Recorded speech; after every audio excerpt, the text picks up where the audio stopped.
In today's episode, I'm joined by contemporary Australian artist Korynn Morrison for a deeply honest conversation about finding your unique creative style. We talk about the winding path of becoming an artist, the role of self doubt and experimentation, and how life's hardest seasons can sometimes shape our most meaningful work. Korynn shares so beautifully about process, identity, imperfection, and learning to trust what keeps calling you forward.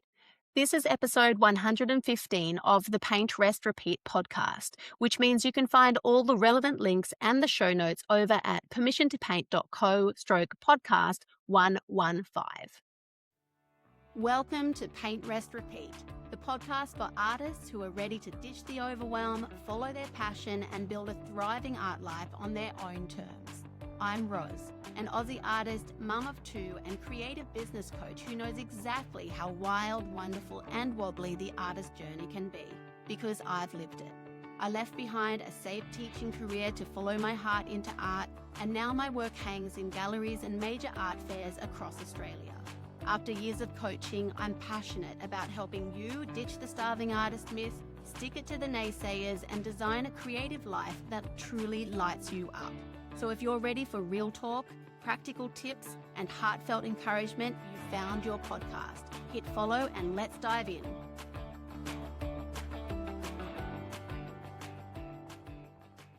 Today's guest is Korynn Morrison, a contemporary Australian artist based in Dharawal country in southern Sydney. Korynn creates striking process-led paintings that explore memory, imperfection, destruction, and rebirth through a deeply layered and tactile approach. Her work has been exhibited across Australia and internationally, and she was recently named the winner of the 2026 Revival Emerging Art Prize. I'm really excited to share this conversation with you. Please welcome Korynn Morrison. Korynn, it is so exciting to have you here. So tell our listeners today a little bit about you and what you do, and then, we'll dive into our topic today, which is really, about finding your unique creative style and that piece. Of course. So my name's Korynn Morrison. I'm a contemporary-based artist that's located in Sydney, although I live in this beautiful little town called Helensburgh, which is kind of smack bang in the middle of the bush. I grew up around the landscape, so hence I do work predominantly, I would say that they're abstract landscapes. In fact, I suppose we should use the term that everyone knows my work for, which are my excavated landscapes. So with my work, it's obviously a pretty unique process that I've developed over the course of many years. And in many ways, I think I would say I'm probably one of the only crazy artists that wants to put like liters and liters and liters and liters of paint on the surface, only to sand it all off at the end.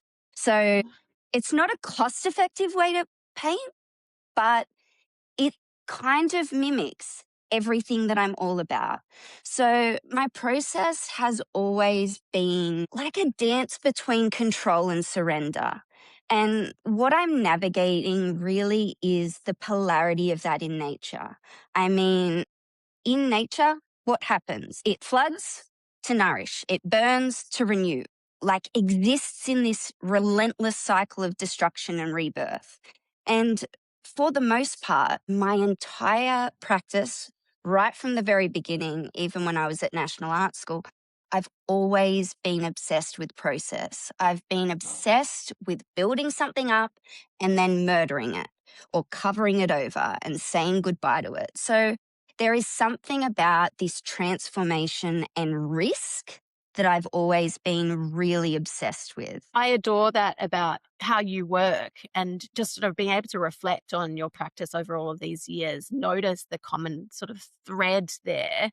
And obviously that deep connection between your work and its meaning and symbolism for you as a person and your values. I think that's really amazing and not all that easy to come by.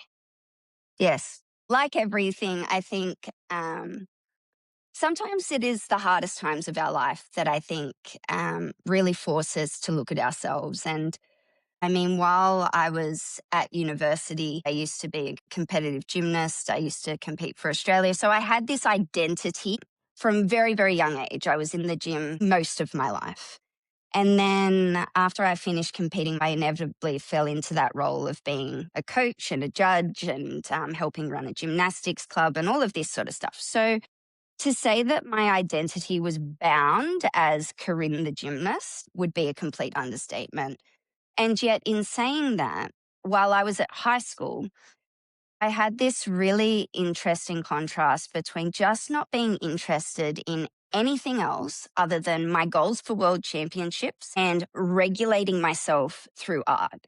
And I had the most wonderful art teacher who saw that in me. And she basically said to me, why don't you try and go to National Art School and do the HSC extension course? And so in year 10, I got into that course and I had my first experience at National Art School whereby you go there in the holidays, you learn a new skill, and it was phenomenal. And inevitably after the HSC, I then got into National Art School, and it was the best and the hardest experience I've ever had.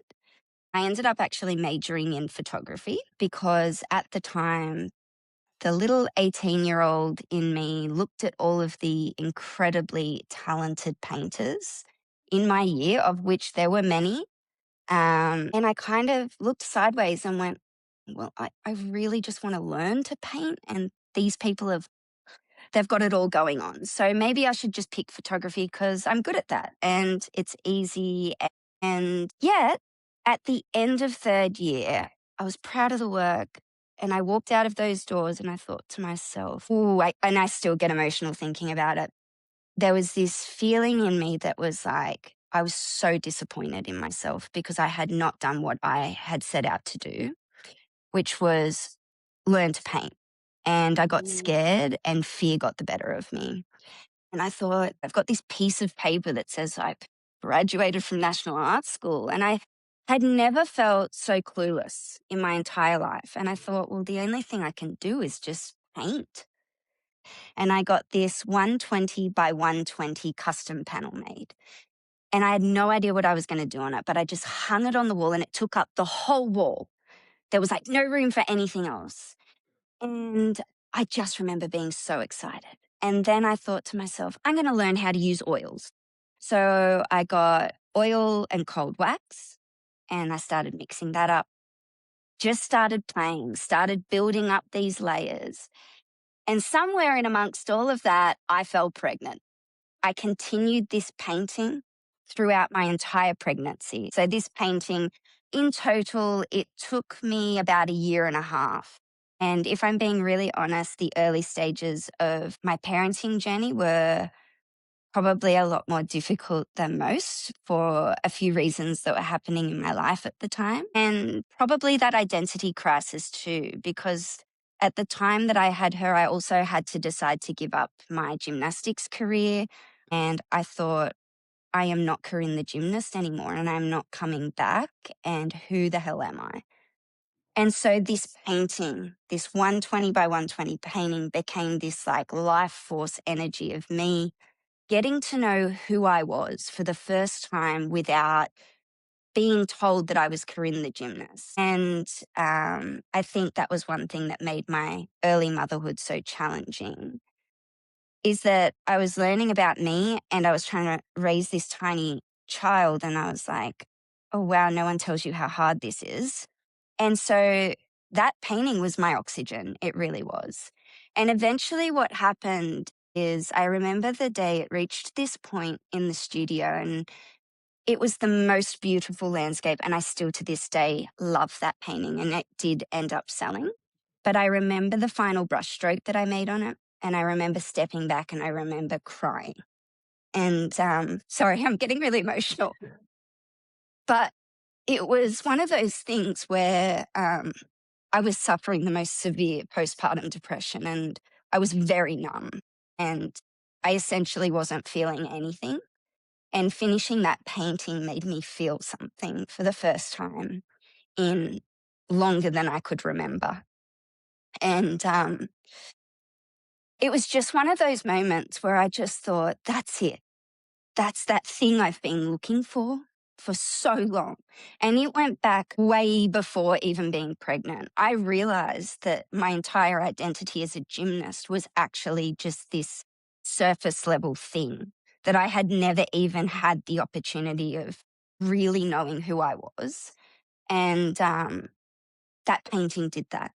If this conversation has stirred something in you around style, voice, or trusting your own path as an artist, I want to let you know that I have created a free masterclass replay on finding your unique art style.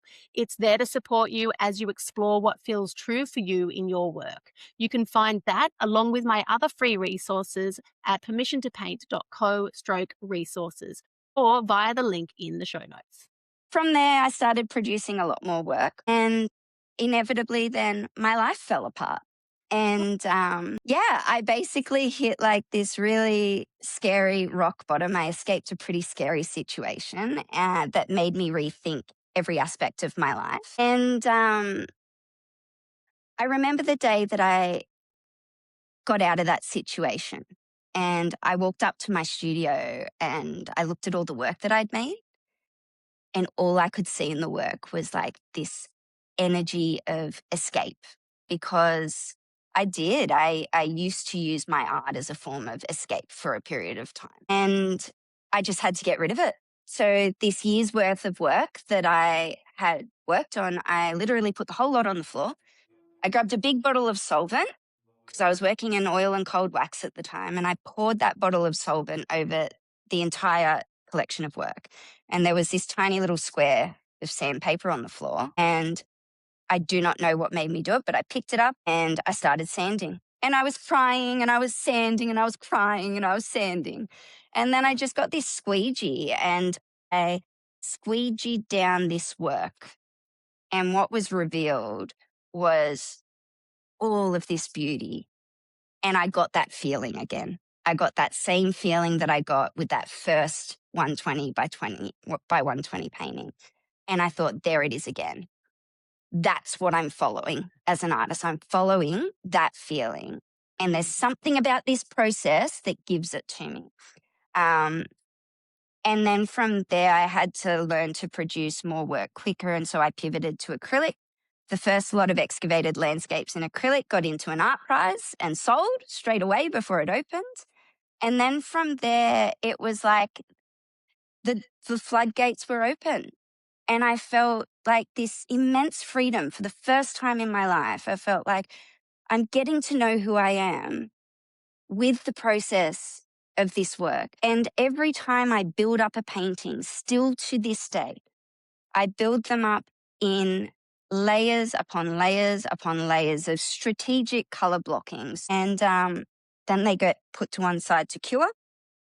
And then when I revisit them, it's like I have this beautiful opportunity to recurate the work. And in actual fact, one of the interesting things that people don't realize about my process is that the work itself, I have to think back to front. So where most artists are building up in glazes in order to resolve, my base layers are the most important.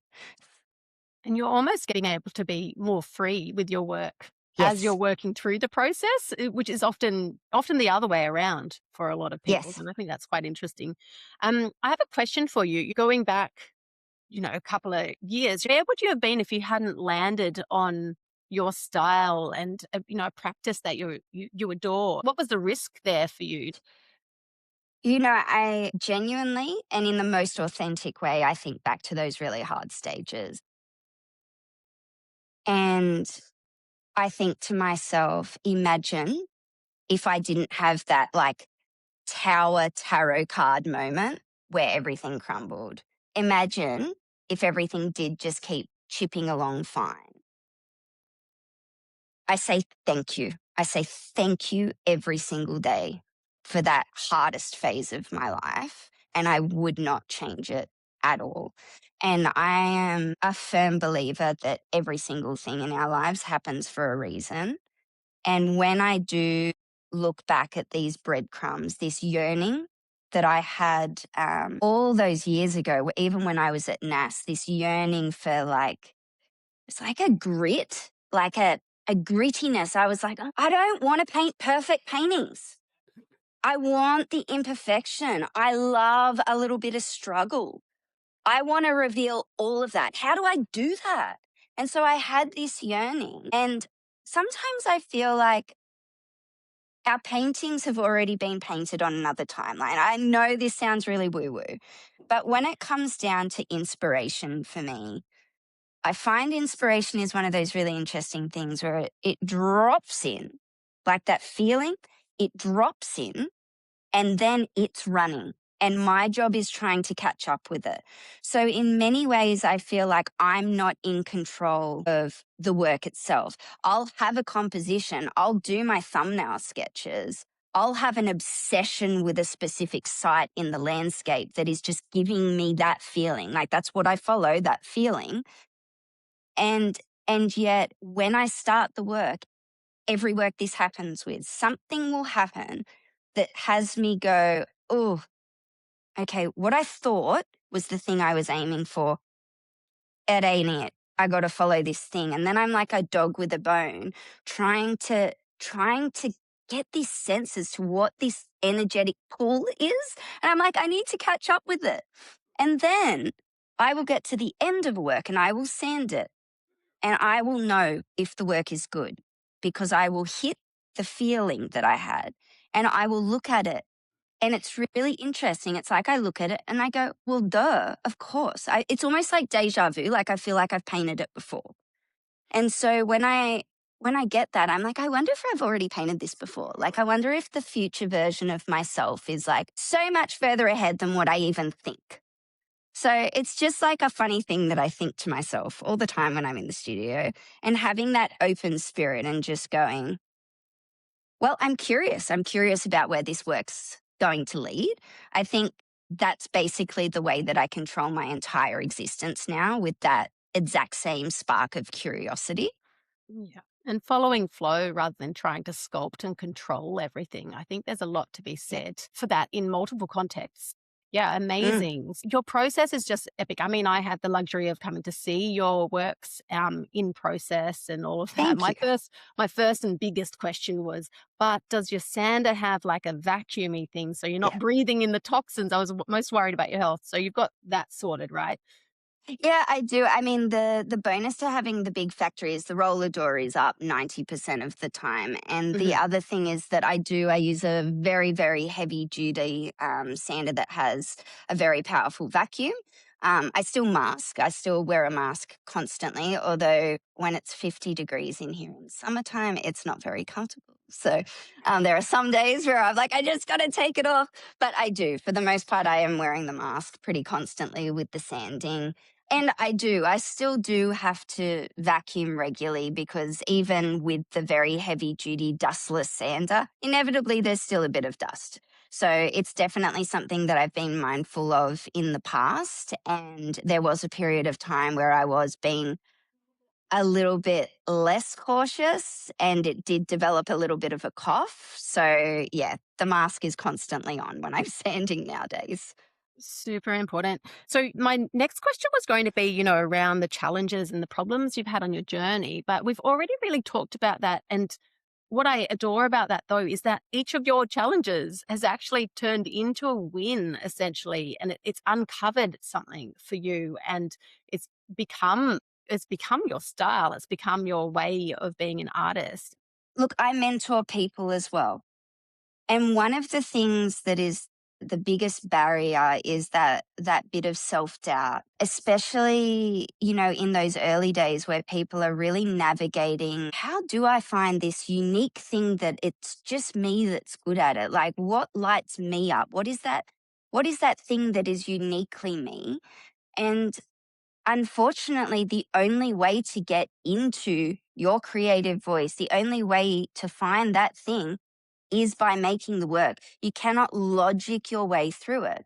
And in making the work and in resting in that unknown and showing up consistently and remaining open to that unknown and allowing yourself to not rush through it, I think if you can master the unknown, I really think that that's a superhero cape.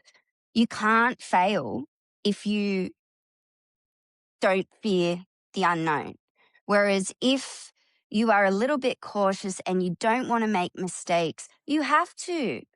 You have to make bad work. You have to fail. And it's like, I've gotten to the point now where I remember at the start of these excavated landscapes, they do not all work. I will preface to say that. There is still about 20% of the work that never gets seen because what happens is I start sanding and then I'll keep sanding and then I'll keep sanding and there's nothing lighting me up and it still feels dead and I'm not getting that feeling. And then 6 months worth of work will literally just be a pile of dust on the floor. And I'll be like, that was a waste of money. Um, what did I learn from this experience? And then I go back to the drawing board and I'm like, well, those colors didn't have enough contrast. I probably had way too many midtones here. But that's what you learn from. And I don't think anyone gets there. I never want to get there. I never, ever, ever want to feel like I've got it. I want to feel like every day I'm showing up and I'm going, well, I wonder what would happen if. And you continue to push to the next phase. You know what I mean? Exploring and growing always. Yeah, I love that. I often come back to, did you ever read that story to your daughter? We're going on a bear hunt because Yes, you, of the whole, you course. can't go over it. You can't go under it. You've got to go through it and you got to enjoy going through it, like Yes. that is the journey. The journey is the going through, so if we can enjoy that, then we're in a good place. And Yeah. that's where we shall forever remain, because I think there isn't, like you're saying, there's no shiny end of the rainbow. It's not about that. It's about the journey. And we've got, I don't know, how long do you want to live for, Corinne? We've got about 100 years. Oh, I'm not growing up. I'm never growing up. That's why my hair's pink. I'm I not love growing up. But I think as well, like, even when you say you've got to enjoy that process, and I think to go even one step further than that, I think one of the most important things we can do as creatives is actually to feel it all, good and the bad, and to actually allow ourselves. And I think this is something that I've had to learn the hard way, in that there's a little bit of ex gymnast in me that has to struggle in order to succeed. Like, that pattern is very, very alive. Like, if it's not hurting, you're not trying hard enough. And so it's a pattern that I've been trying as best I can to work with over these years. And yet I think about all the struggles and I think about how I had to surrender to them. I really had to rest in them to find out what they were teaching me. And in actual fact, if I was only following bliss, I don't know whether I'd be where I am. So it's less about just following joy and more about feeling it all and then reflecting on it and going, well, what parts of this actually make me who I am? What is it that I feel so deeply about that I just want to grab onto it and continue to look at it and over and obsessively over and over and over again? Because I think that's what gives your work substance in the Yeah. end. Hey, Corinne, we need to wrap up this episode. So I was wondering, can you let our listeners know where to find out more about you and where to connect with you as well? Yeah, absolutely. So Instagram's a good place. I'm very active on Instagram. Korynn Morrison artist. So Korynn spelled KORYNN underscore Morrison underscore artist. So that's my Instagram. My website is korynnmorrison.com. You can find everything on there. And then upcoming for me, I've got work going to Gallery Koa in Canada. I always have work at Curatorial & Co. in Sydney. They are my main gallery. And I have work going up to Revival Art and Design in Queensland very soon. And then these two paintings behind me are off to the US. So there is a lot coming up, but I will share it all on my social media. And yeah, it's one big adventure. And I really appreciate the conversation today. So good to connect again. I have one last little surprise question for you. If you went back in time and gave a little snippet of advice to little Corinne, what would it Mm. be?